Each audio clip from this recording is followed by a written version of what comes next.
Oi gente, tudo bem? Sejam bem-vindos aqui ao canal Conversa do PH. Eu sou o Paulo Henrique, sou biólogo e dentista, mestre e doutor em microbiologia e imunologia e professor universitário. Eu queria conversar agora à tarde com vocês sobre 3 temas. Eu até anotei aqui para seguir esse roteiro bem direitinho. O primeiro tema é a diferença entre influenza e Covid-19. São 2 surtos que estão preocupando as pessoas no Brasil. O segundo tema é a procrastinação do ministro da Saúde em relação à vacinação de nossas crianças. A Anvisa ontem autorizou a vacinação com o imunizante da Pfizer para crianças de 5 a 11 anos de idade e o Ministério da Saúde está retardando, protelando a adoção dessa recomendação. E o terceiro e último tema é o nosso presidente da República ter também, em função dessa autorização da Anvisa, na live de ontem, procurado expor os diretores da Anvisa à fúria dos negacionistas e dos terraplanistas. Então vamos lá, primeiro tema.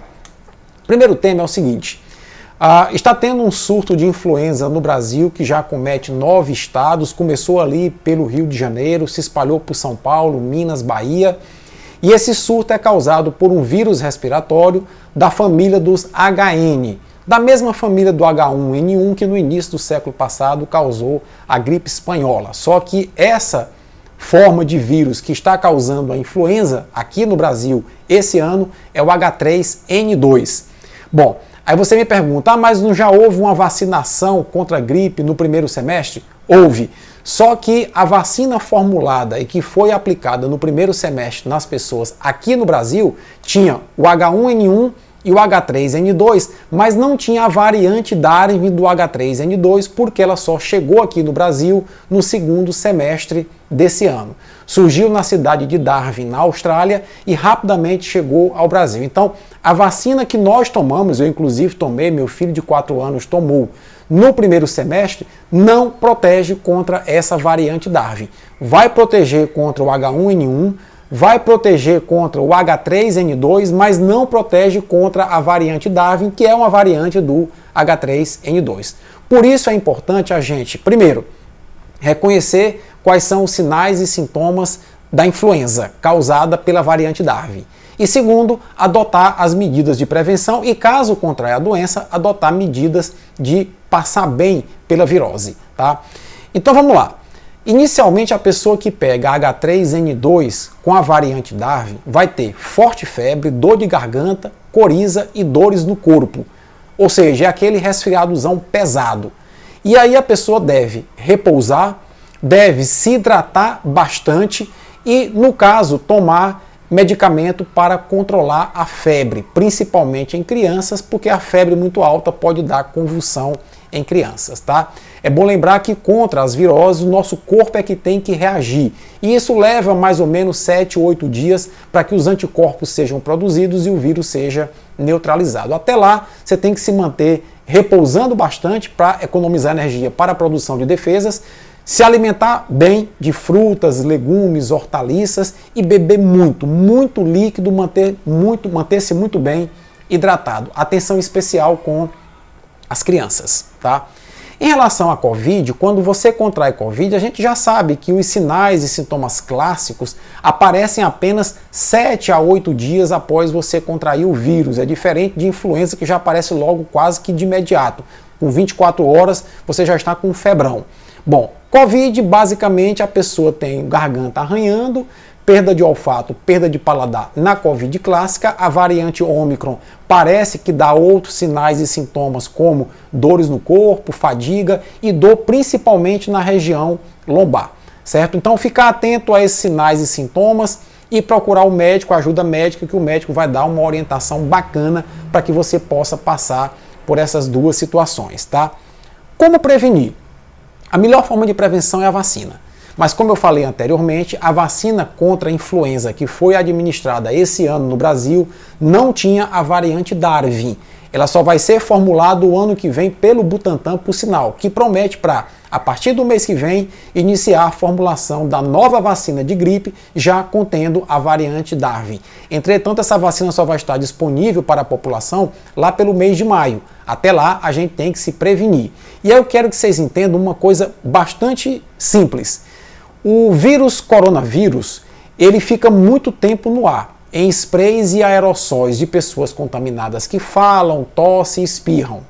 Já o vírus H3N2, ele é um vírus que se deposita muito rapidamente nas superfícies e sobrevive muito tempo nas superfícies. Mesa, corrimão de escada, maçaneta de porta, onde uma pessoa com influenza pega no nariz, às vezes assoa o nariz e vai tocar nessas partes, deixa ali o vírus e o vírus sobrevive ali muito tempo.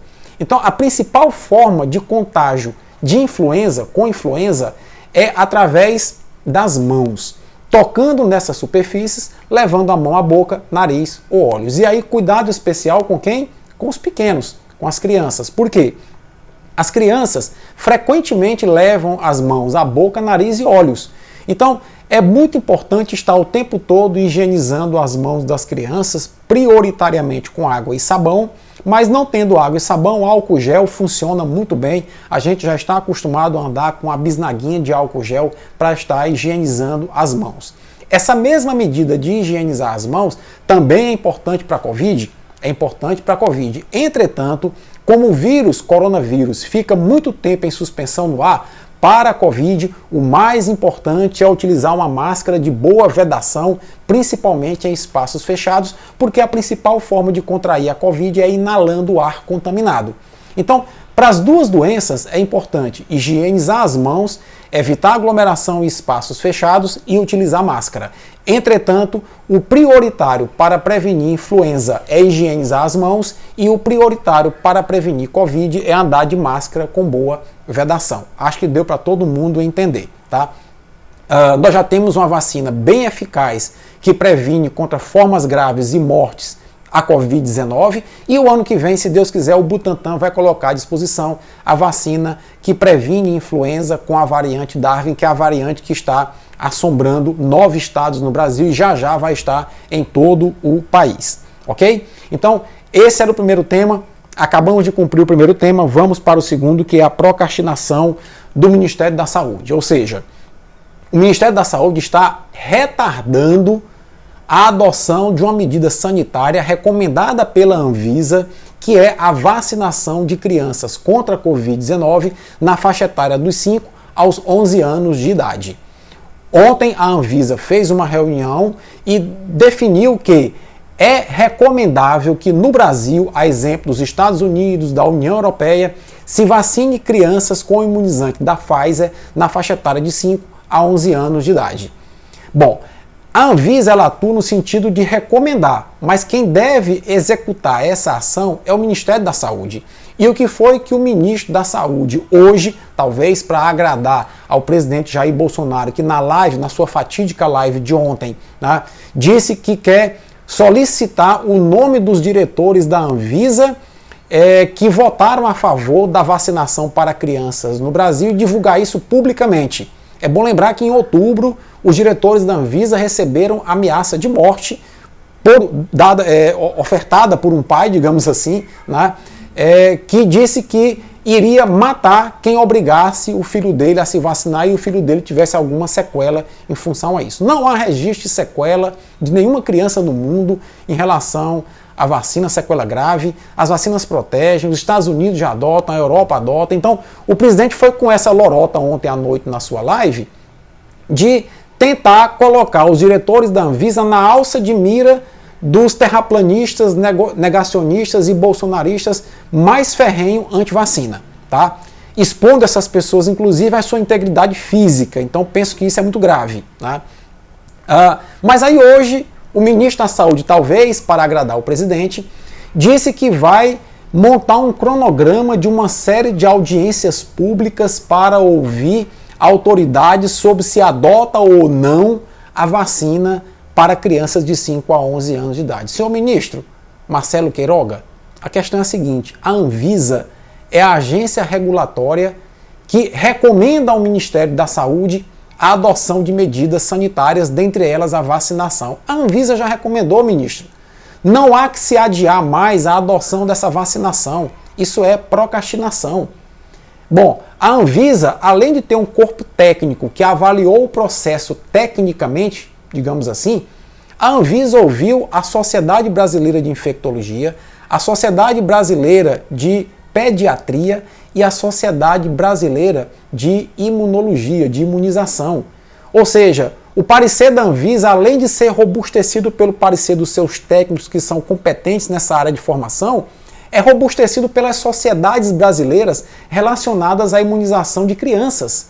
Então não há mais o que se ouvir em audiência pública, fazer um circo e adiar a vacinação de nossas crianças, colocando-as em risco. E o cretino que vem dizer que apenas 0,4% das mortes é que são de crianças e adolescentes por Covid, isso é uma cretinice, tá? Vai receber o meu repúdio veemente aqui nas redes sociais. Porque se dos 600 mil mortos por Covid no Brasil, 0,4% são crianças e adolescentes, nós estamos falando na morte de 2.500 crianças e adolescentes desde o início da pandemia até aqui, que poderiam ser evitadas, boa parte delas, por adoção de medidas sanitárias, por vacinação, que o Brasil está atrasado em relação aos países civilizados do mundo. Até Honduras já está vacinando suas crianças contra a Covid-19. E o ministro da Saúde fica falando em audiência pública para avaliar algo que a Anvisa e as sociedades médicas brasileiras já avaliaram e deram o seu parecer favorável. Então isso também é grave, isso no meu modo de ver é crime de procrastinação e isso tem que ser apurado nos rigores da lei. Tá? Bom, terceiro ponto. O presidente expor os diretores da Anvisa. Eu já abordei aqui um pouco isso, mas é o seguinte, quando o presidente da República, por não poder intervir na Anvisa, porque ele não pode, o diretor uma vez nomeado, foi sabatinado pelo Senado e tomou posse, ele tem um mandato a cumprir e o presidente não pode tirá-lo do cargo. Então, como o presidente não pode interferir, ele fica jogando a ira dos negacionistas, terraplanistas e bolsonaristas anti-vacina na Anvisa, nos diretores da Anvisa, transformando a Anvisa num alvo de ódio do bolsonarismo boçal que toma conta de algumas pessoas nesse país. Felizmente, cada vez em nível menor, porque a popularidade do presidente está em queda vertiginosa. Tá? Então, os diretores da Anvisa, em outubro, já receberam ameaça de morte. E estão, boa parte deles, sendo escoltados, tendo escolta para garantir a sua integridade e a integridade de suas famílias. Algo inimaginável, você em pleno século XXI, uma agência do porte da Anvisa, da respeitabilidade da Anvisa, faz recomendações para proteger a população.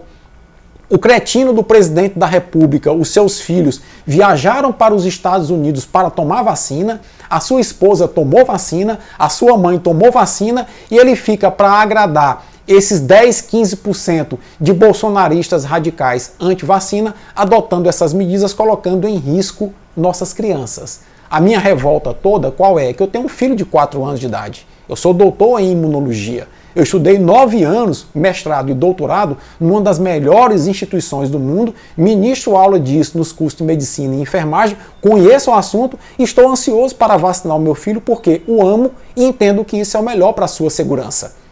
E isso está sendo adiado no Brasil por um cretino chamado Jair Messias Bolsonaro e outro cretino chamado Marcelo Queiroga, que é um cachorro vira-latas de coleira, sendo dominado pelo cretino Mó, que é o presidente da República. Então isso é muito grave, isso me revolta, isso me chateia bastante, eu não vou me calar em relação a esse absurdo.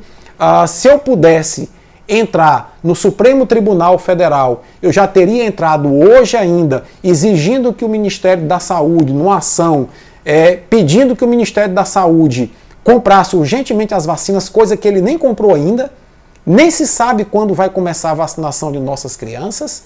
Tá? Infelizmente, no Brasil, o cidadão comum não pode entrar no Supremo contra uma autoridade. Apenas o partido político, por exemplo, pode fazer isso, ou um parlamentar. Então, peço aqui encarecidamente aos parlamentares que eu tenho algum contato, como o senador Randolfo Rodrigues, da Rede Sustentabilidade, o senador Fabiano Cantarato, também da Rede está indo para o PT, o deputado Marcelo Freixo, do PSB. Gente, vamos entrar com uma ação no Supremo, cobrar o Ministério da Saúde a adoção imediata dessa medida de proteção às nossas crianças, qual seja adquirir as vacinas da Pfizer e divulgar o cronograma de início de vacinação de nossas crianças.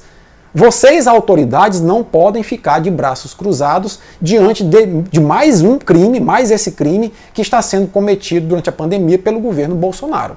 Tá? Então essas são as minhas considerações de hoje. Espero que tenha sido bastante claro naquilo que eu penso. Um forte abraço, até a próxima.